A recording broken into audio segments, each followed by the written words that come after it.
Alors aujourd'hui, je vous parle de cette, interrogation: «Coach parental, est-ce fait pour moi?» Je vais vraiment tenter de répondre le mieux possible à toutes les questions que vous pouvez vous poser, sur le métier de coach parental pour savoir si c'est fait pour vous. C'est vraiment l'objectif de cette première vidéo. Bon, tout au long de la semaine, vous allez avoir d'autres contenus, mais aujourd'hui, je veux vraiment vous raconter ce que c'est que ce métier pour que vous sachiez déjà si ça vibre à l'intérieur de vous, si c'est ça que vous avez envie de faire. Allez, c'est parti. Alors déjà, si jamais vous n'avez pas vu la vidéo d'hier, donc je suis Anaïs Severt, donc c'est moi qui organise le challenge et donc moi j'exerce le métier de coach parental depuis des années, depuis plus de 10 ans. Donc j'accompagne, les parents, les familles, pour, mieux vivre avec leurs enfants et répondre à toutes leurs problématiques.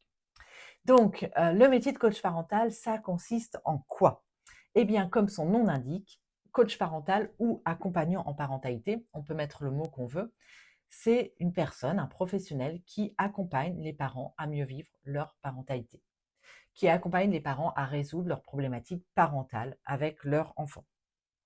Donc, dans en tout cas la façon dont moi je conçois le coaching parental, c'est les parents qu'on accompagne, ce ne sont pas les enfants. Donc moi, je ne fais pas de coaching familial, je pense que c'est encore autre chose.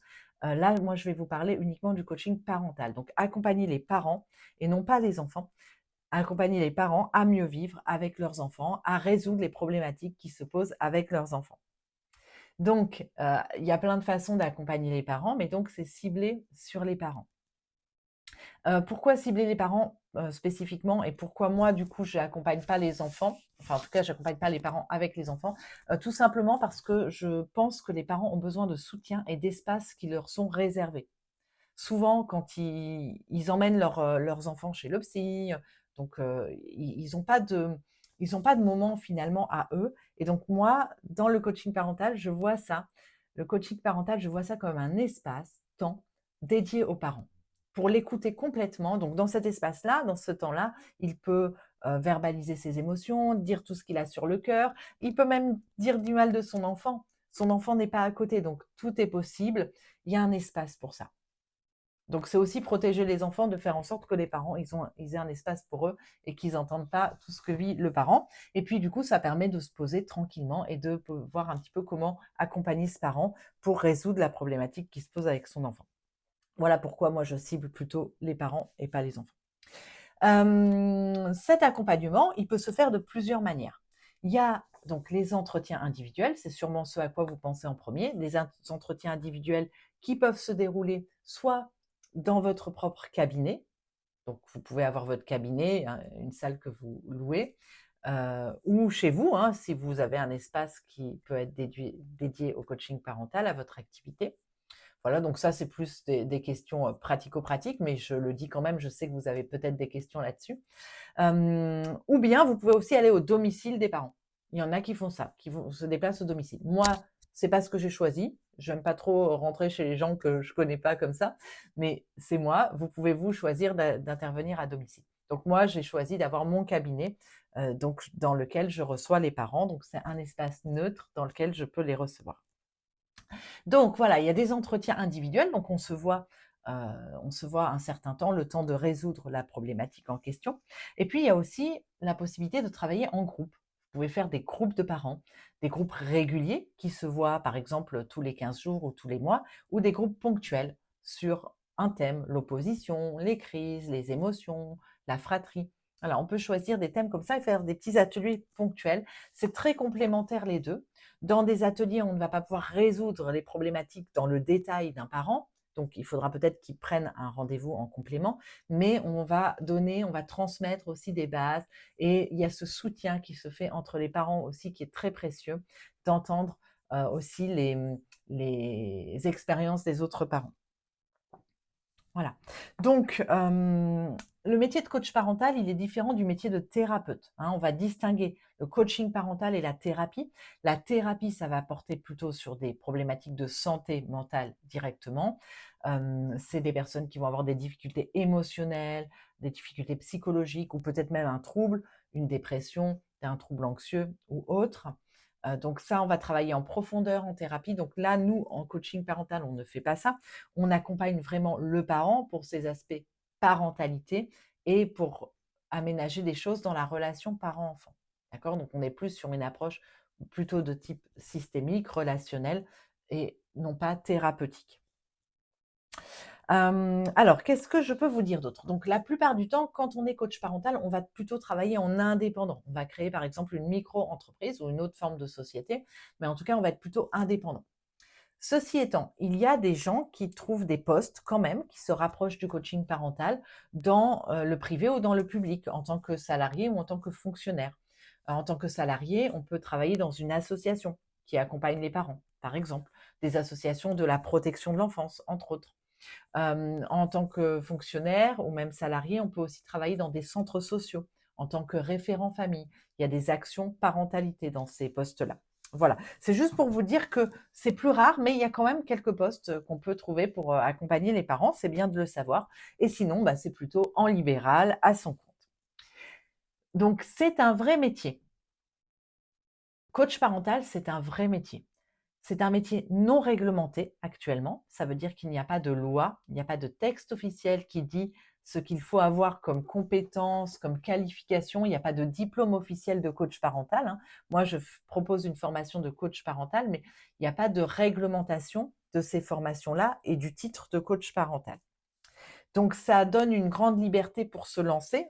Et ça, c'est le piège, c'est qu'il y a des personnes qui ont exercé pendant des années, par exemple, comme éducateurs, par exemple, éducateurs de jeunes enfants, et qui vont se lancer sans être passés par une formation. Ils ont le droit. Vous avez le droit de vous lancer en tant que coach parental. Vous êtes libre. Simplement, c'est pas parce qu'on est libre de le faire qu'on doit le faire. C'est pas parce qu'on est libre de le faire que ça ne va pas vous poser des problèmes. Parce que, en fait, c'est un vrai métier. C'est pas être éducateur et être coach parental, c'est 2 choses différentes. Coaching parental, ça demande des compétences particulières, je vais vous en parler.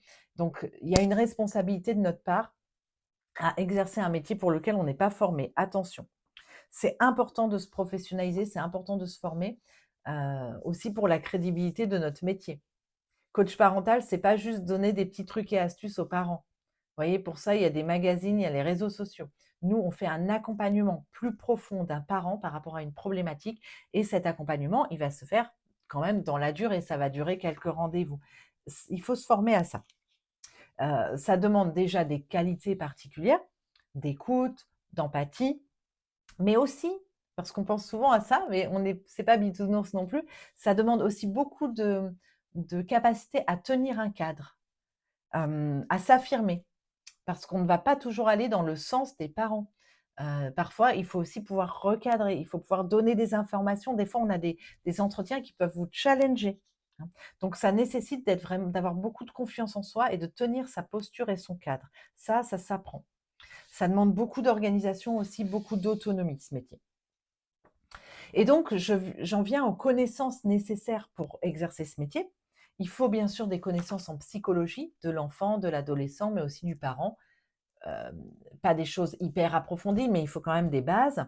Il faut connaître les stades de développement de l'enfant, savoir à quel âge, en gros, se passe quel type de processus à l'intérieur de l'enfant, qu'est-ce qu'il est capable de faire à tel ou tel âge, pour donner des informations précises aux parents. Ça demande aussi de savoir mener un entretien. Et un entretien de coaching, c'est pas pareil qu'un entretien qu'on fait en tant qu'éducateur. On va fixer un objectif à partir d'une demande, un objectif précis, réaliste, réalisable. Tout ça, ça s'apprend en coaching parental. Ça nécessite aussi des connaissances sur les aspects juridiques, à savoir la protection de l'enfance, l'autorité parentale. Il faut avoir des connaissances de base. Vous n'allez pas vous en servir forcément tous les jours, bien sûr, mais vous pouvez être amené à rencontrer des situations complexes de séparation, de violence conjugale, de protection de l'enfance, d'enfants en danger, et il vous faudra savoir comment réagir. C'est votre responsabilité professionnelle. Par ailleurs, ça demande donc le cœur de notre métier de connaître des stratégies éducatives efficaces qui fonctionnent, de quoi on parle, qu'est-ce qui fonctionne, la sanction, la punition, c'est quoi la parentalité positive. Il y a plein de connaissances à acquérir qui doivent être décorrélées des débats et de vos opinions en tant que parent. En tant que parent, vous avez des pratiques parentales et c'est lié à qui vous êtes, à votre histoire.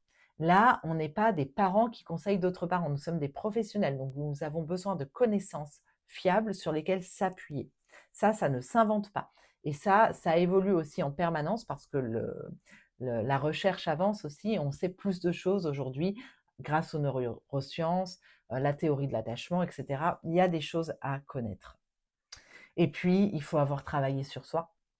Donc, je le répète, il ne s'agit pas de calquer notre propre parentalité sur celle des parents qu'on accompagne.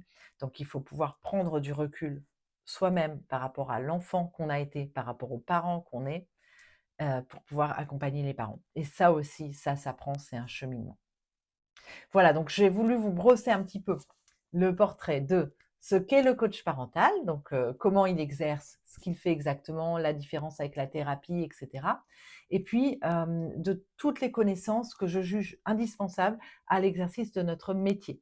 Bien sûr, on n'a jamais fini d'apprendre, mais il y a quand même des bases à acquérir avant même de se lancer. Sinon, on risque de faire des accompagnements qui ne fonctionnent pas ou même de mal faire, ce que j'appelle mal faire, c'est-à-dire d'être jugeant ou de donner des informations erronées ou d'accompagner le parent dans la mauvaise direction.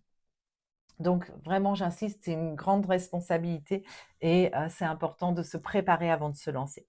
Donc justement, je vous ai préparé une petite checklist pour que vous puissiez faire le point, vous, sur là où vous en êtes, qu'est-ce que vous avez déjà acquis, qu'est-ce que vous savez déjà, et vous avez forcément déjà des connaissances, et qu'est-ce que vous avez besoin d'acquérir.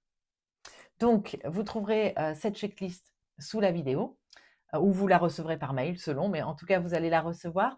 Donc, c'est un lien à cliquer et puis vous pouvez imprimer ou marquer à côté quels sont les points que vous avez acquis. Vous pouvez cocher et quels sont les points que vous n'avez pas encore acquis. Et donc, vous allez pouvoir savoir là où vous devez travailler. Donc, je vous invite à passer à l'action dans ce challenge, bien sûr, pour vous rapprocher de votre objectif de devenir coach parental. Donc, je vous propose de me laisser en commentaire là où vous en êtes par rapport à la checklist. Où est-ce que vous en êtes? Est-ce que le métier de coach parental est fait pour vous? Quelles sont les choses que vous avez déjà besoin, déjà acquises et quels sont les points que vous avez besoin d'acquérir? Bref, dites-moi tout. Quelles sont vos prises de conscience? Je vous écoute. Et bien sûr, si vous avez des questions, j'y répondrai avec joie. Voilà, je vous donne rendez-vous dans les commentaires et puis je vous dis déjà à demain pour une autre vidéo sur les opportunités du coaching parental. Allez, ciao!